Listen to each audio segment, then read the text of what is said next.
For me, Assassin's Creed is essentially a long, epic story of a guy in the prison going in a machine called the Animus, and he's going to relive the life of his ancestors. In Assassin's Creed 2, we follow Desmond, who's going to live the life of Ezio Auditore da Firenze. The meaning of Ezio's name, in following with the tradition established by the first Assassin's Creed, is that Ezio means eagle. Eagle, or the flying one. Its origins come from Greece.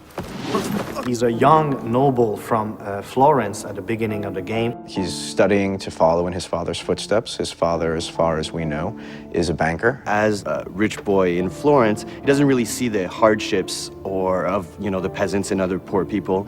And it doesn't really affect him either. He's more of a carefree guy. He does what he has to do. He's got lots of money. He's got lots of friends. And in regards to the women, he's very charming. He always says the right thing. The right thing to surprise them, to stand out of the crowd. And that's why they have a really hard time resisting to his charms. Ezio is a typical Italian nobleman in many ways. He's a fiery, violent, proud personality. He's terribly proud of his family. He deals with noble people and with peasants in a very polite and courteous way, even if he's about to stick a hidden blade in your skull, right? He has a very strange talent that his father is aware of, which is the eagle vision from the first game. Nobody really knows how come he has that, but we sort of find out in the game.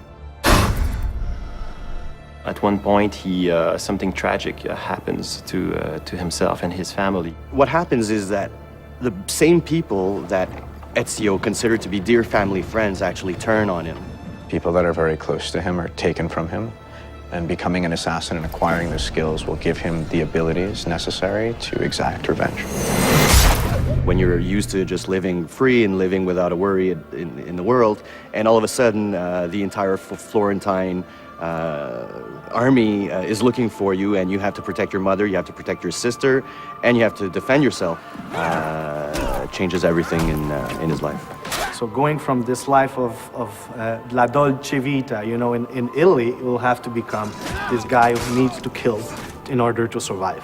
We see Ezio progressing very much so throughout the game, physically as well as emotionally and in his personality. As a player, you will go just like the main character, in the same, you'll be at first just like you and I, and then will become this badass main character. Before he just wants vengeance, but later on he wants justice.